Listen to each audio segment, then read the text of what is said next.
Hi everyone, it's Gina K, and today on Stamp TV I'm going to show you 3 different ways to do the Smackin Acetate Technique. All 3 produce beautiful results, and hopefully you'll have one of these options in your collection so that you can try right away. The first one I'm going to show you is in this card, and it uses Tombow markers. You can use any water-based markers if you have them.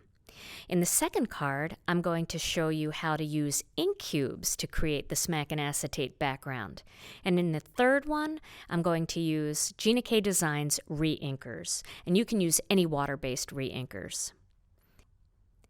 The first technique I want to show you is Smackin Acetate with water-based markers. For acetate, you can just grab one of your stamp sets and pull the acetate sheet off and use that. It's the perfect size for card making. Then you're going to need a piece of white cardstock, and I'm using the Gina K Designs Heavy Base Weight White along with a little spray bottle, and this is the Reinkers Distress Sprayer. Then I'm going to use 3 Tombow markers, and the colors that I'm going to use are 990, 526, and 946. I'm going to start with the tan marker, and I'm going to just scribble that along the top of the piece of acetate. And you don't really need to use any particular pattern, just scribble away. Then I'm going to grab the blue one, and I'm going to scribble that one underneath, overlapping just a little bit onto the tan color. And you can see that pattern that I'm doing. It's not even really a pattern, but it's going to work out really well for this technique. Now I'm going to use the orange one, and if you get a little orange or a little blue on your marker, you can just scribble it off on a scrap piece of paper. And you can kind of see, if I hold it up against something, you can see the 3 colors a little bit better, but once I spray it with water and put the paper on top, you'll really be able to see the colors.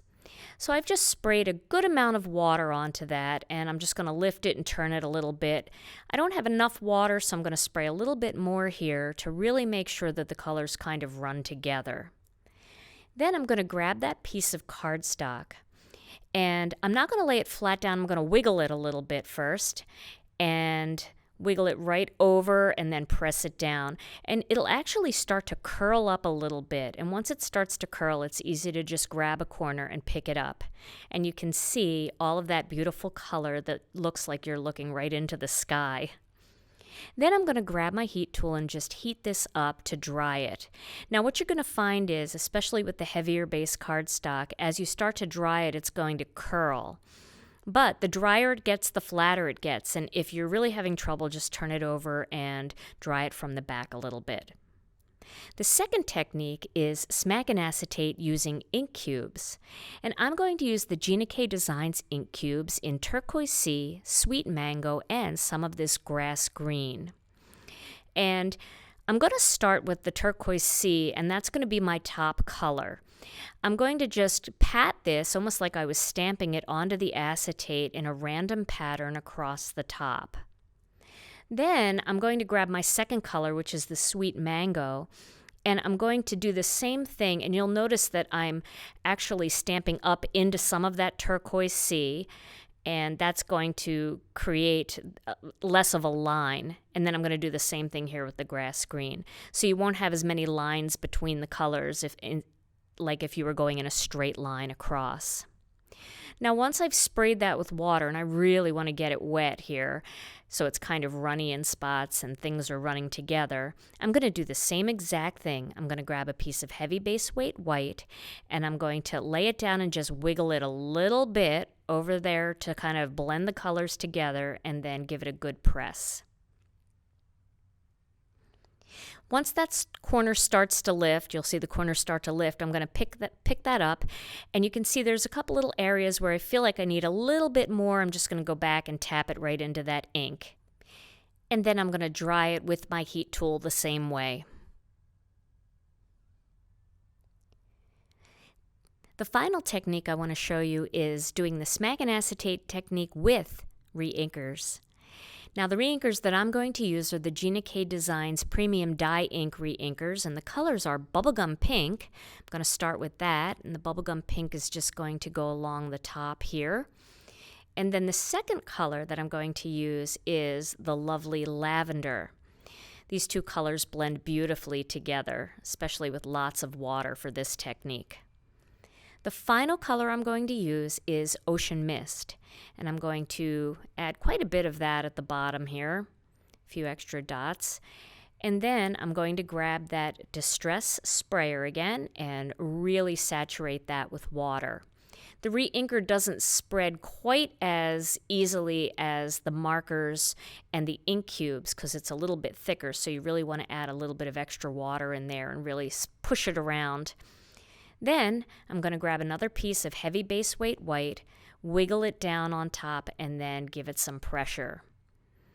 Once that starts to curl up from one of the sides, I'm going to pick it up and you can see this beautiful pink and blue and purple sky. And then I'm going to dry this one using my heat tool. If you happen to have one of these heat-resistant mats, you can actually lay the piece of cardstock down on the mat while you're drying it like I'm doing here, and that does help to flatten it out a little bit easier. And you can always turn it over and heat it from the other side as well. So once you get done all of your Smackin Acetate panels, you can mount them onto some cardstock, just a little layer of black cardstock or whatever color you want to use, and that's going to make it easier for you to stamp your images. So I'm going to use the one that I did with the Tombow Markers first, and I'm just placing this into my mini Misti and getting it into position. The stamp set that I'm going to use for this particular card is by Teresa Momber, and it's her By the Sea stamp set. I'm going to position the lighthouse where I want it and the greeting where I want it, and this is going to make a really lovely Father's Day card. So I think this one will definitely be a keeper. Once I get those into position, I'm going to pick up those stamps using the lid of the mini Misti, and then I'm going to grab some of the Gina K Designs black Onyx ink. This is a great ink to use for nice black images.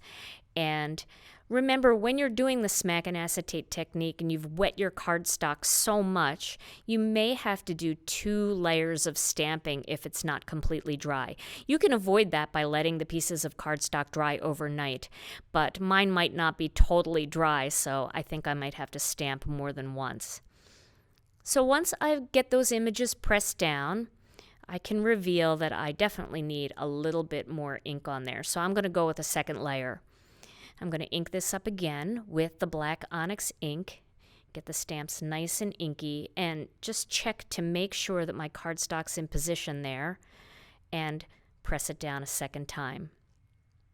This is one of my favorite things about using the Misti or the mini Misti, is the ability to go over and get a much darker image the second time, and it's perfect.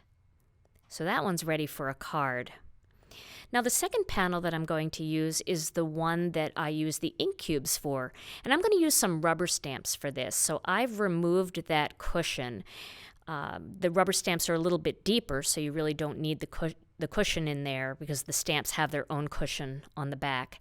And the stamp set that I'm going to use for this is the one that was a Unity Stamp Company Gina K Designs collaboration set called Hello Lovely. So I'm going to use these beautiful wildflowers, and the reason why I have that cardstock positioned up there at the 4.5 inch mark is so my images can come down off of the cardstock. You can see that. I wouldn't be able to do that if I had my cardstock tucked in that corner. So now that I have these in position, I'm going to pick them up with the lid. And if you drop one off, just make sure you're pressing hard enough. Sometimes I forget that I'm not pressing hard enough with the rubber cling stamps. The clear stamps tend to be a little bit more sticky and easier to pick up with less pressure. So I'm going to use the Gina K Designs Black Onyx again, and I'm going to ink this up real well. Rubber stamps leave such a nice impression, but again, because this cardstock might still be just a hair damp, I'm probably going to stamp it a second time to give it a nice dark black image. So I'm going to press down on all of my images, give them some good pressure, and then pick up that lid. And I can see a few little shallow spots there, so I'm going to give it a second coat of ink. So once again, inking up with that black Onyx ink pad, I'm going to create a second image right over my first image, and as long as my cardstock is still at that 4.5-inch mark, it's going to give me a perfect image with no shadow image or anything like that. And again, that is why I absolutely adore using the Misti stamping tool. And there we go. That looks pretty good. So that one's ready for a card as well.